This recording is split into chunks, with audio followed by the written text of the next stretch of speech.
Halo teman-teman semuanya, pada kesempatan kali ini kami dari kelompok 9 akan membahas mengenai promosi, demosi, pensiun, dan pemutusan hubungan kerja atau PHK.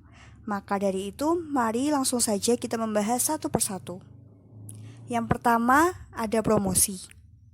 Promosi adalah perpindahan yang memperbesar authority atau wewenang karyawan ke jabatan yang lebih tinggi di dalam suatu organisasi atau perusahaan, sehingga kewajiban, hak, penghasilan, status dan tanggung jawabnya juga pun semakin besar. Selain itu, ada dua dasar yang melatar belakangi dalam menentukan promosi, yaitu kecakapan kerja dan senioritas. Dengan mempertimbangkan kecakapan kerja, diharapkan pekerja dapat memberikan kemajuan bagi perusahaan, dan biasanya kecakapan kerja ini dinilai secara subjektif oleh petinggi perusahaan. Lalu, senioritas menjadi penentu promosi karena perusahaan menganggap makin lama masa kerja, makin berpengalaman seseorang, sehingga diharapkan kecakapan kerjanya pun semakin baik dan juga setia terhadap perusahaan. Kemudian ada jenis-jenis promosi. Yang pertama, promosi sementara. Seorang karyawan dinaikkan jabatannya untuk sementara karena adanya jabatan yang lowong dan harus segera diisi. Yang kedua, promosi tetap. Seorang karyawan dipromosikan dari satu jabatan ke jabatan yang lebih tinggi karena karyawan tersebut telah memenuhi syarat untuk mempromosikan. Yang ketiga, promosi kecil. Menaikkan jabatan seorang karyawan dari jabatan yang tidak sulit dipindahkan ke jabatan yang sulit yang meminta keterampilan tertentu, tetapi tidak serta-merta dengan peningkatan wewenang, tanggung jawab, dan gaji. Yang keempat, promosi kering. Seorang karyawan dinaikkan pangkatnya ke jabatan yang lebih tinggi, disertai dengan peningkatan pangkat, wewenang, dan tanggung jawab, tetap gaji tidak mengalami kenaikan. Selanjutnya adalah tujuan promosi.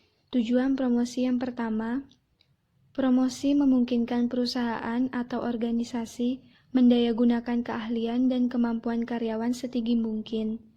Yang kedua, promosi seringkali diberikan untuk memberi imbalan kinerja karyawan yang sangat baik. Karyawan yang menghargai promosi akan termotivasi bekerja lebih baik.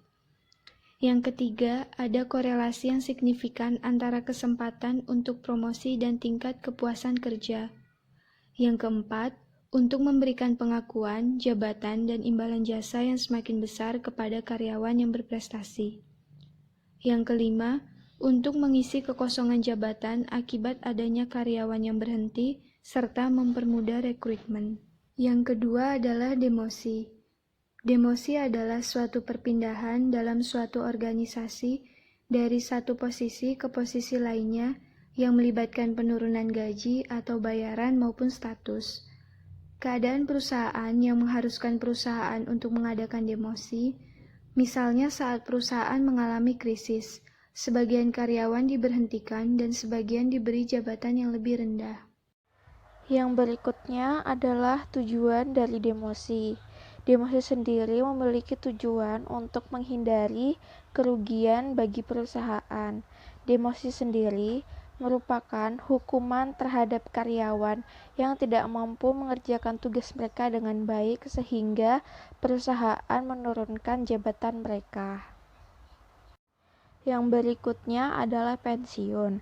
Pensiun adalah seseorang yang sudah tidak bekerja lagi karena usianya sudah lanjut dan harus diberhentikan.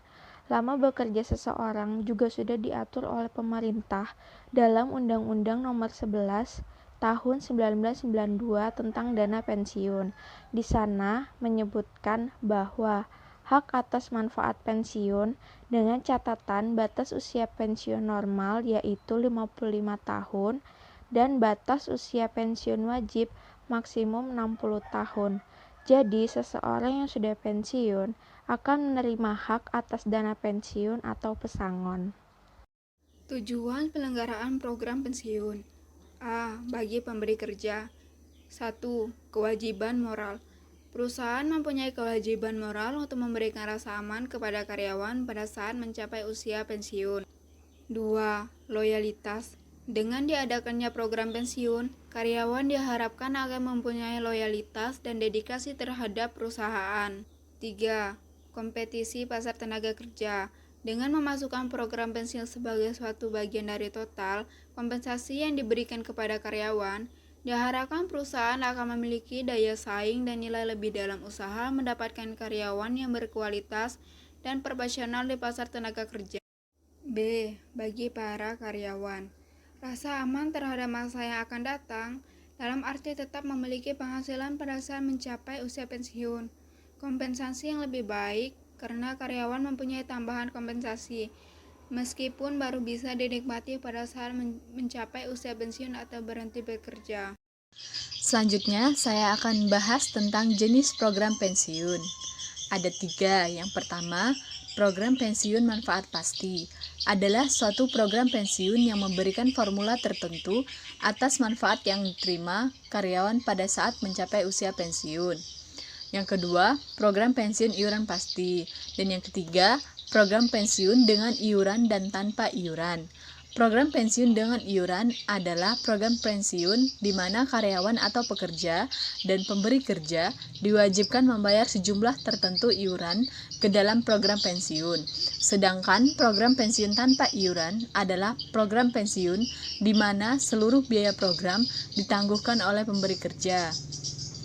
Yang keempat, PHK. Menurut Undang-Undang RI Nomor 13 tentang Ketenagakerjaan, Pasal 1 Ayat 25, definisi dari pemutusan hubungan kerja atau PHK sendiri adalah pengakhiran hubungan kerja karena suatu hal tertentu yang mengakibatkan berakhirnya hak dan kewajiban antara pekerja atau buruh dan pengusaha. Yang kelima, penyebab PHK. Yang pertama, pemutusan kerja ketika kontrak kerja yang telah ditentukan pada perjanjian telah habis, sehingga pemutusan kerja tersebut tidak menimbulkan permasalahan pada kedua belah pihak yang bersangkutan. Yang kedua, pemutusan kerja secara sepihak, yaitu terjadi pada pihak pengusahanya. Hal ini dapat disebabkan karena kondisi perekonomian perusahaan sedang tidak baik, sehingga perusahaan mengalami kerugian yang cukup besar. Untuk dapat menekan biaya, maka perusahaan dengan terpaksa harus melakukan PHK sepihak kepada para pekerjanya. Alasan PHK. Yang pertama, alasan ekonomis. Yang kedua, alasan tentang diri pribadi pekerja yang bersangkutan. Yang ketiga, tidak memiliki kekuatan jasmani yang sepadan dengan beratnya tugas yang diemban dan sebagainya. Yang keempat, karena meninggalnya pengusaha dan tidak ada ahli waris yang mampu melanjutkan hubungan kerja dengan pekerja yang bersangkutan. Dampak PHK. Dengan adanya pemberhentian karyawan tentu berpengaruh sekali terhadap perusahaan, terutama masalah dana, karena pemberhentian karyawan memerlukan dana yang cukup besar, diantaranya untuk membayar pensiun atau pesangon karyawan dan untuk membayar tunjangan-tunjangan lainnya. Dengan adanya pemberhentian karyawan tersebut, tentu sangat berpengaruh sekali terhadap karyawan itu sendiri. Dengan diberhentikannya dari pekerjaannya, maka berarti karyawan tersebut tidak dapat lagi memenuhi kebutuhan secara maksimal untuk karyawan dan keluarganya. Larangan dalam PHK. Yang pertama, berhalangan masuk karena sakit. Yang kedua, menjalankan tugas negara. Yang ketiga, menjalankan ibadah. Yang keempat, pekerja menikah. Yang kelima, pekerja perempuan hamil, melahirkan, keguguran maupun menyusui bayinya. Yang keenam, memiliki ikatan perkawinan antara sesama pekerja dalam satu perusahaan.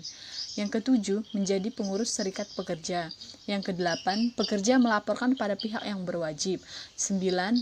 Alasan perbedaan agama, pandangan politik, suku, dan lain-lain.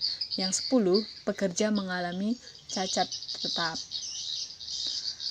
Selanjutnya ada kompensasi akibat PHK. Pengusaha diwajibkan membayar uang pesangon atau UP dan atau uang penghargaan masa kerja atau UPMK dan uang penggantian hak atau UPH yang seharusnya diterima. UPMK dan UPH dihitung berdasarkan upah karyawan dan masa kerjanya. UPH dihitung berdasarkan upah karyawan dan masa kerjanya. Kasus ini tentang pandemi virus corona yang membuat perusahaan Ramayana dan banyak perusahaan lainnya melakukan pemutusan hubungan kerja.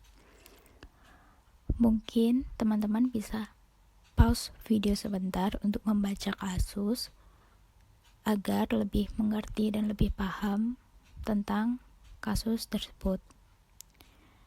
Berdasarkan kasus tersebut, pemutusan hubungan kerja atau PHK terhadap karyawan Ramayana terjadi secara retreatment, di mana pemutusan kerja secara sepihak ini terjadi pada pihak pengusahanya.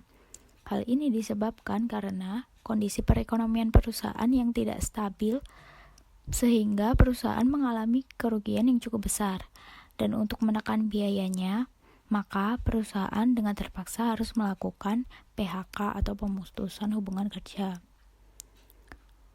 Namun pemerintah berupaya untuk mengatasi PHK secara besar-besaran ini. Yang pertama, dengan berencana menerbitkan surat utang untuk membantu perusahaan dalam meningkatkan likuiditas di tengah pandemi corona. Dengan begitu, perusahaan diharapkan tidak melakukan pemutusan hubungan kerja atau PHK karyawan. Lalu yang selanjutnya, pemerintah telah meluncurkan program Kartu Prakerja guna membantu ekonomi warga yang terdampak akibat wabah virus corona. Kartu Prakerja ini merupakan biaya pelatihan bagi masyarakat Indonesia yang ingin memiliki atau meningkatkan keterampilannya. Nah, kartu prakerja ini diprioritaskan bagi pekerja maupun pelaku usaha mikro atau kecil yang terdampak penghidupannya. Dalam pelaksanaannya, para pemilik kartu prakerja ini akan mendapat insentif sebesar Rp3.550.000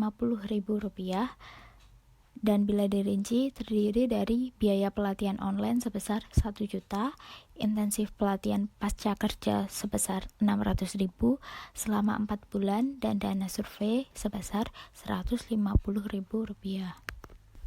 Sekian video presentasi dari kelompok 9.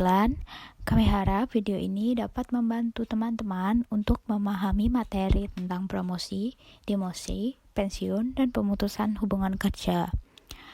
Mohon maaf jika ada salah kata. Bila ada pertanyaan, bisa ditanyakan dalam sesi diskusi. Terima kasih.